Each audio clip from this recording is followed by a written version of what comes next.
Shalom Uvracha. Nous commençons le 4e Pérek, le dernier Pérek de Masechet Rosh Hashanah.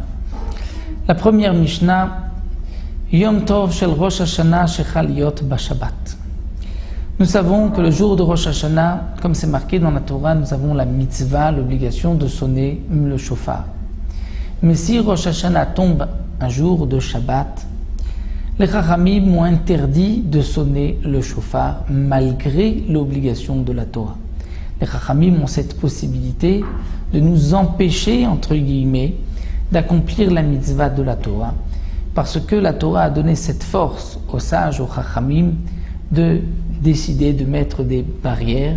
Et ici, la barrière est la suivante, que si les Chachamim nous laissaient sonner le shofar, étant donné qu'on ne sait pas tous sonner du shofar, on risque de prendre le shofar le jour de Shabbat, de sortir dans un domaine public et donc de transgresser Shabbat, même 4 amot dans le domaine public pour aller rencontrer un homme qui pourra nous apprendre ou sonner pour nous le shofar. Donc c'est pour cela que les Chachamim, pour ne pas qu'on transgresse Shabbat, ont interdit de sonner le shofar Rosh Hashanah, même si d'après la Torah on a l'obligation de sonner.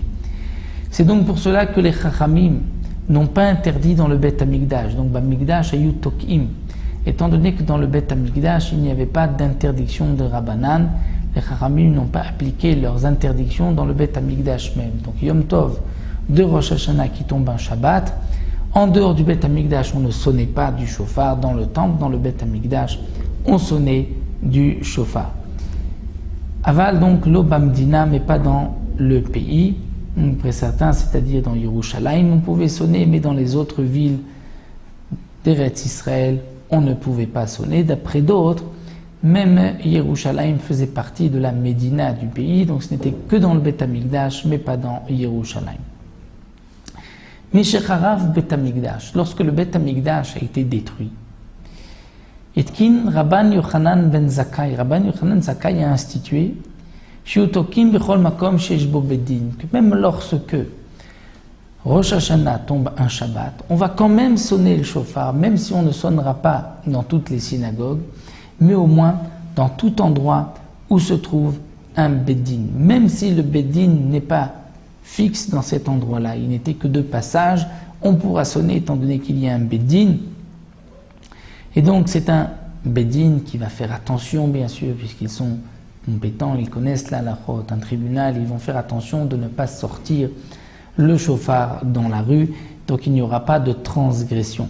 Rabban Yochanan Zakkai a voulu que malgré tout, bien qu'on ne sonnait pas dans le Bet Hamikdash, on puisse sonner là où il y a un bedin. Amar Rabbi Elazar dit non. Lo yitkin Rabban Yochanan Zakkai la beyavne bilvaz.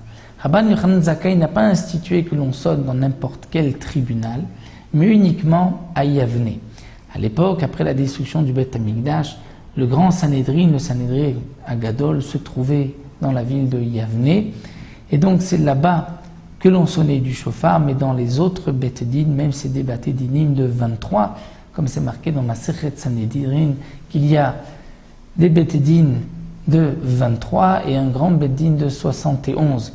Donc même si le Bedin de 71 se trouvait à Yavne et que les autres Bedin se trouvaient, le Bedin 23 dans les villes, Rabban Yochanan Zakkai n'a institué que l'on pourrait sonner que à Yavne uniquement d'après Rabbi Elazar. Mais à Amroulo, les Chachamim n'étaient pas d'accord et ils ont dit non. Echad Yavne vechot kol makom sheish bo bedin, aussi bien à Yavne que dans les autres endroits où il y a un Bedin, on pouvait sonner. Il y a malgré tout une différence entre ce Amroulo et le premier avis qui est rapporté dans la Mishnah. Au départ, nous avons vu que Rabban Yochanan Zakkai avait institué de sonner dans tout endroit où il y a un bedin.